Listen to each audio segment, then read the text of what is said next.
Olá, boa tarde. Veja os destaques de hoje do portal da Assembleia. TSE disponibiliza sistema online com informações que ajudam o eleitor a conhecer os candidatos do próximo pleito.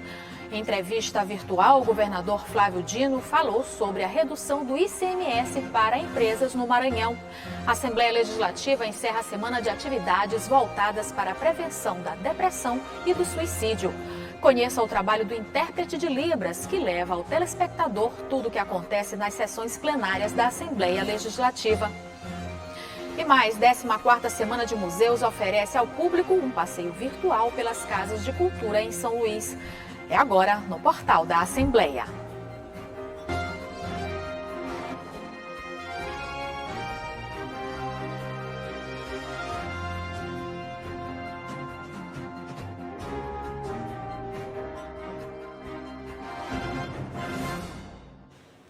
Em ano de eleição, é indispensável conhecer o perfil de quem concorre a uma vaga na administração pública.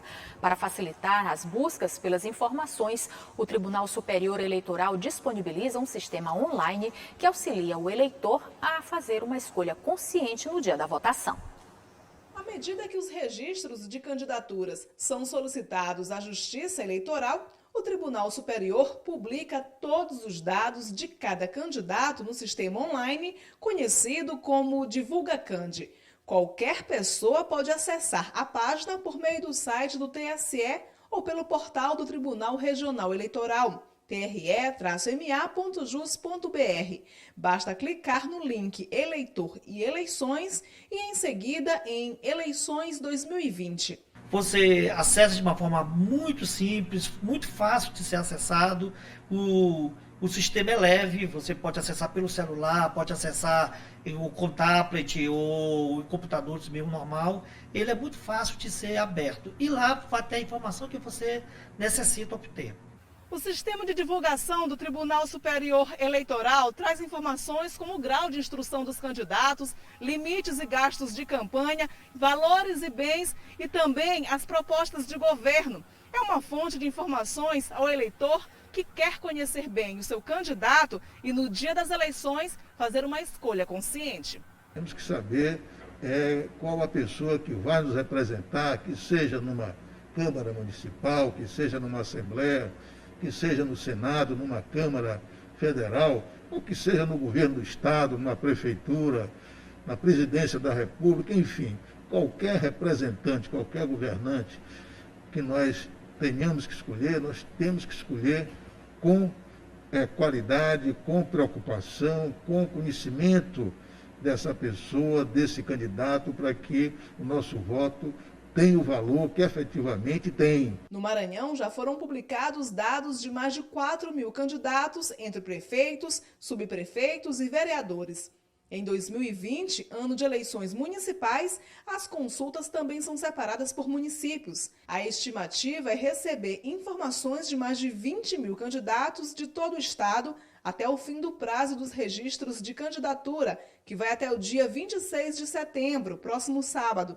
E nós estamos com esse quantitativo de candidatos já disponível lá nesse sistema. Se você acessar hoje, você vai ter já informações em torno de 4.000 candidatos já registrados. A partir do próximo domingo, dia 27, os candidatos, partidos políticos e coligações estão autorizados a fazer propaganda eleitoral nos locais permitidos, nas ruas, imprensa escrita e na internet. Nas ruas, por exemplo, a propaganda eleitoral pode estar em mesas de distribuição de material impresso e bandeiras móveis, desde que não atrapalhem o trânsito de pessoas e veículos, devendo ser colocados e retirados entre 6 da manhã e 10 horas da noite. O período de campanha vai até o dia 14 de novembro. Já a propaganda gratuita no rádio e na televisão só terá início no dia 9 de outubro. E em entrevista coletiva virtual que aconteceu hoje pela manhã, o governador Flávio Dino falou sobre as medidas que estão sendo adotadas para controlar a Covid-19 no estado e estimular a economia. Entre as medidas anunciadas está a redução do ICMS para as empresas no Maranhão. Como já é costumeiro, o governador iniciou a coletiva falando sobre os números da doença no estado. Declarou que estamos em uma queda contínua e, como exemplo, citou que em breve o Maranhão alcançará os 100 dias com taxa de transmissão abaixo de 1. E falou também que a ocupação de leitos em UTI vem diminuindo e está em 28% de sua capacidade total. Isso representa que até esta sexta-feira, cerca de 300 pessoas ainda estavam internadas. Foi demonstrado ainda que o número de mortes também está em queda constante. Mas o governador demonstrou uma certa preocupação com a possibilidade de uma segunda onda da doença e citou casos da Europa. Neste caso, a sequência mostra isso. Ascensão, queda e continuamos com o número de óbitos em São Luís próximo de zero. Alguns dias, muitos dias, zero. Outros você tem 3, tem 4, tem 5, 0. E esta é a tendência que nós temos agora, uma estabilidade baixa. Isso também vemos em relação a óbitos no Maranhão, Maranhão que eu digo de modo geral, não só São Luís, abrangendo as demais regiões, crescimento de óbitos, depois queda constante até o mês de setembro, onde nós nos encontramos, algo muito próximo de zero, mas não é zero. O governador anunciou ainda que haverá testagem Imperatriz no sistema drive-thru e, como medida de fortalecimento na geração de emprego e renda, anunciou redução de 90% de multas e juros para débitos do ICMS, devido até 31 de julho de 2020. Além disso, anunciou parcelamento de débitos em até 60 vezes. Então, nós estamos fazendo redução de multa e juros de 90% para pagamento à vista e abrindo um novo parcelamento de ICMS, também com redução, que pode chegar de 55% a 85% para pagamento parcelado até 60 meses, ou seja, 5 anos, para aliviar um pouco os dramas fiscais das empresas, para que com isso nós tenhamos a conjugação de investimentos públicos com investimentos privados. Esse programa é temporário, excepcional e só valerá durante o mês de outubro. Ainda durante a coletiva, Flávio Dino anunciou uma nova consulta com a comunidade escolar sobre a volta das aulas presenciais. O resultado sairá na próxima quarta-feira, dia 30. O governador disse ainda que este ano não teremos 100% de aula presencial. Sobre as eleições, anunciou que foi enviado ao TRE um parecer técnico sobre sugestões de diretrizes sanitárias para o período da eleição no Estado. Faço absoluta questão de sublinhar isso mais uma vez. Isto só ocorrerá se for sob o comando do juiz eleitoral, do promotor eleitoral. Porque o aparato governamental não participa, no meu governo, não participa de processos eleitorais. As pessoas que integram o governador pode, o governo não. Por isso é que, coerente com essa visão de impessoalidade, de legalidade que o nosso governo tem, é que medidas sanitárias dependem, tanto no que se refere à edição, quanto no que se refere ao controle das orientações da Justiça Eleitoral e do Ministério Público Eleitoral. O governador falou ainda em mais flexibilização e anunciou a abertura de quadras e praças esportivas em parques públicos. E abordou ainda as mortes ocorridas nas últimas horas na região metropolitana de São Luís. E se solidarizou com a família de um policial assassinado durante uma tentativa de assalto. Tivemos outros casos que, obviamente, muitos nos doem, nos atingem também. Principalmente, me refiro, claro, a todas as perdas de vidas humanas, todas, mas destaco a minha solidariedade com o policial que tentou impedir um assalto. Ele estava numa visita privada a um ente familiar e houve uma tentativa de assalto e, infelizmente, houve essa perda da vida desse policial. Então, nós temos principalmente essa disputa de duas facções, a maioria desses homicídios foi entre os membros dessas facções, e a polícia vai tomar as providências extraordinárias para enfrentamento dessa circunstância.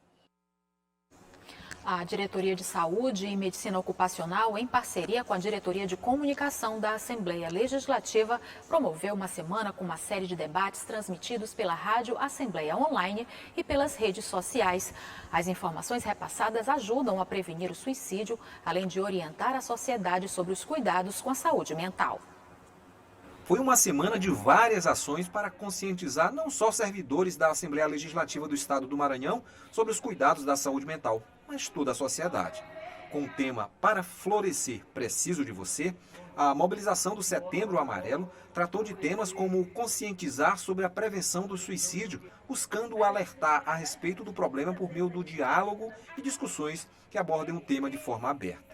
A diretora de Saúde e Medicina Ocupacional da Assembleia Legislativa fez um balanço das ações desenvolvidas durante a semana. Foi diante de toda essa situação aí de estar isolado, de estar em casa, que a demanda de saúde emocional aumentou muito. Então, a gente ter alcançado através das lives, através da rádio, que tem um alcance muito grande aí fora daqui, alcançar muitas pessoas, foi grandioso por isso, por ter alcançado também as pessoas que estão tão limitadas e se sentindo, às vezes, até mal dentro de casa e longe das suas rotinas, longe da sua vida. Ainda como parte da campanha, houve distribuição de sementes e mini palestras com os servidores no ambiente de trabalho. As ações foram desenvolvidas em parceria com a Diretoria de Comunicação da Assembleia Legislativa, que possibilitou a transmissão de lives pela Rádio Assembleia Online. Esta psicóloga e especialista em saúde mental participou da live de encerramento e observou que é preciso fortalecer a discussão sobre o tema. O aumento, dos casos, por exemplo, de depressão, de ansiedade, são problemas que infelizmente ficaram claros, foram constatados durante esse período de pandemia. Nós não estávamos preparados para lidar com esse distanciamento e ficar tanto tempo fora das nossas rotinas regulares. Isso, infelizmente, acarretou, sim, em dificuldades, em problemas, que nós teremos aí um tempo para trabalhar, para tratar. Por isso que é muito importante a gente falar sobre saúde mental, as pessoas entenderem a importância, cuidar da saúde física, sim, mas também cuidar da saúde emocional. Outra convidada para uma das lives foi a tenente-coronel responsável pelo CAPS da Polícia Militar do Maranhão. Ela parabenizou a iniciativa da Assembleia em ser sensível a este tema e, durante sua participação, tratou da saúde mental envolvendo os militares e frisou que por trás da farda existe um ser humano e, portanto, pode enfrentar os mesmos problemas de saúde de qualquer outra pessoa. Por trás da farda existe um ser humano. Alguém que tem uma família, alguém que sente dores, que sente angústias, alguém que realmente precisa também de acolhimento quando necessário. E quando a gente leva essa sensibilização para a tropa, a gente está fazendo com que esse policial ele consiga entender que ele não está acima do tempo, que ele também é um ser humano e que pedir ajuda não é um sinal de fraqueza, é um sinal de coragem. E veja no próximo bloco o trabalho do intérprete de Libras, que leva ao telespectador tudo o que acontece nas sessões plenárias da Assembleia Legislativa. E veja também um passeio virtual pelas Casas de Cultura na 14ª edição da Primavera dos Museus. O portal volta já.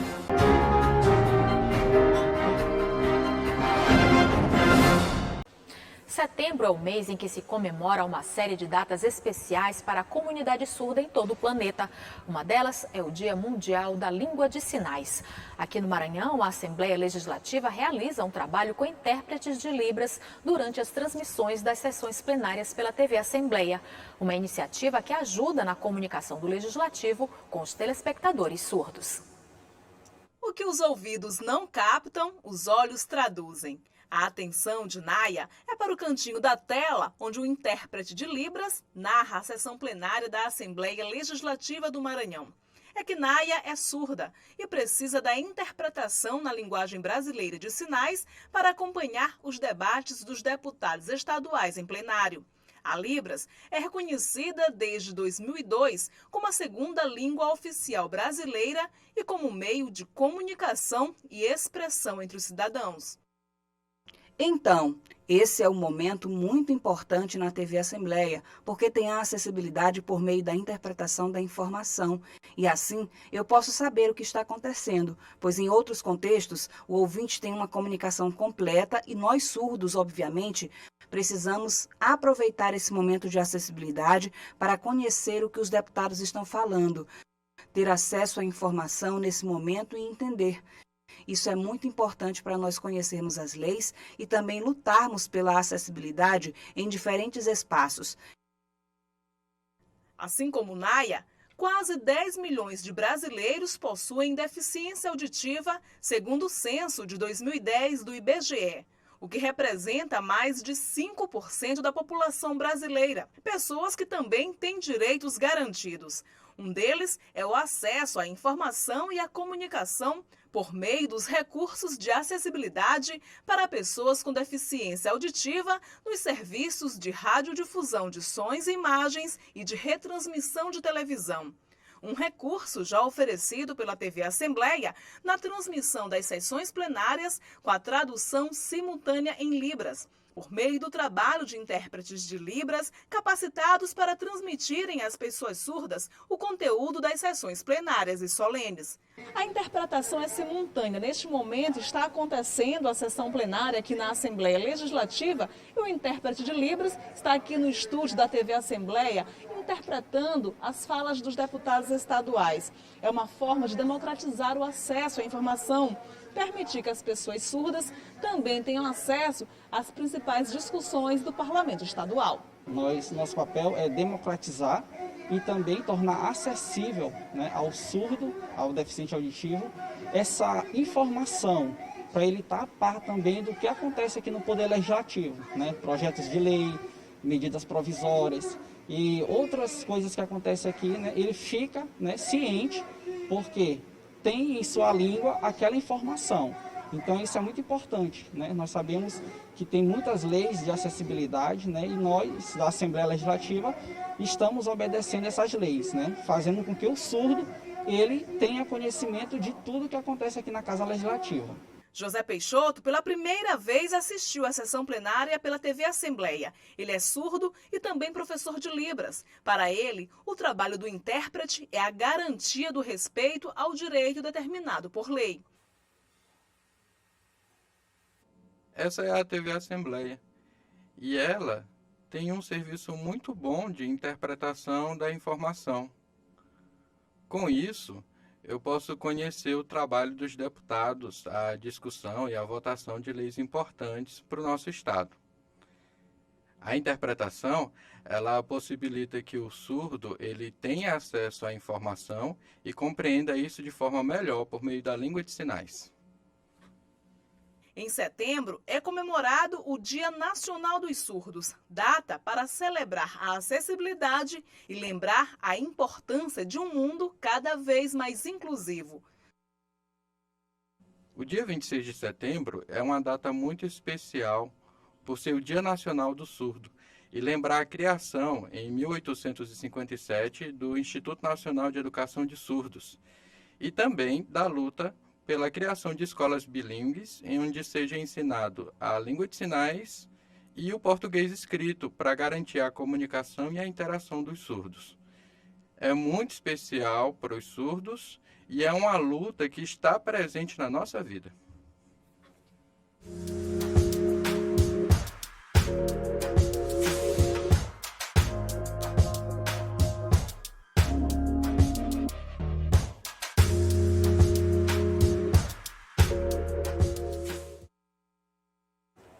A 14ª Primavera dos Museus, um evento nacional que estimula a visitação em museus e casas de cultura em todo o país, teve que se adaptar à nova rotina causada pela pandemia da Covid-19.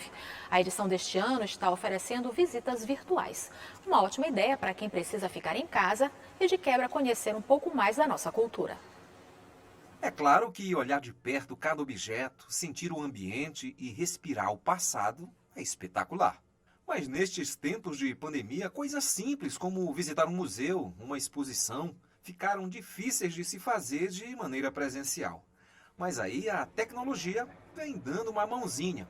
E sem sair de casa, podemos, por exemplo, entrar no Palácio dos Leões, conferir uma exposição na Casa de Nhozinho ou dar um pulinho ali na Casa de Cultura Josué Montella. Tudo isso e muito mais faz parte da 14ª edição da Primavera de Museus, evento que acontece em todo o país, como explica a diretora do Museu do Palácio dos Leões. Esse ano eles lançaram um tema que é muito propício para o que a gente está vivendo. que é Mundo Digital Museus em Transformação. Por conta da pandemia, nós, desde o começo, tivemos a ideia de virtualizar as nossas atividades. Essa é uma atividade que os museus que são vinculados ao governo do estado do Maranhão já tinham essa preocupação de trazer as atividades para o mundo virtual, para que a gente não ficasse distante do nosso público-alvo, que são os nossos visitantes, os nossos turistas, os nossos estudantes, para que eles não sentissem tanta falta dos museus. Antes da pandemia do novo coronavírus, o Palácio dos Leões ficava assim. Muitos visitantes vinham mergulhar na história do símbolo da construção da cidade de São Luís e olhar de perto a coleção de mais de 1.300 peças. Mas agora, isso pode ser feito de maneira virtual. Nas redes sociais, tudo está disponível. O Museu de Artes Visuais lançou pelo Instagram uma ação educativa voltada ao público infantil, com o objetivo de transformar uma obra do acervo em quebra-cabeça. Já na Casa de Cultura Josué Montelo, a programação conta com leituras de poesia, exposição de caricaturas de escritores brasileiros e curiosidades sobre os museus brasileiros. Então, aí está uma ótima opção para você ficar em casa, manter o isolamento social e, de quebra, conhecer um pouco da nossa cultura e da nossa identidade.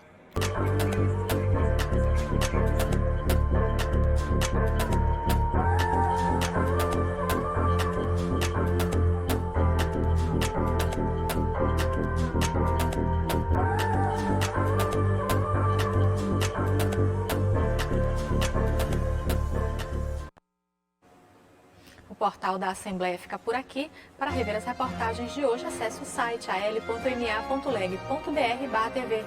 Ótimo fim de semana para você. Até segunda-feira.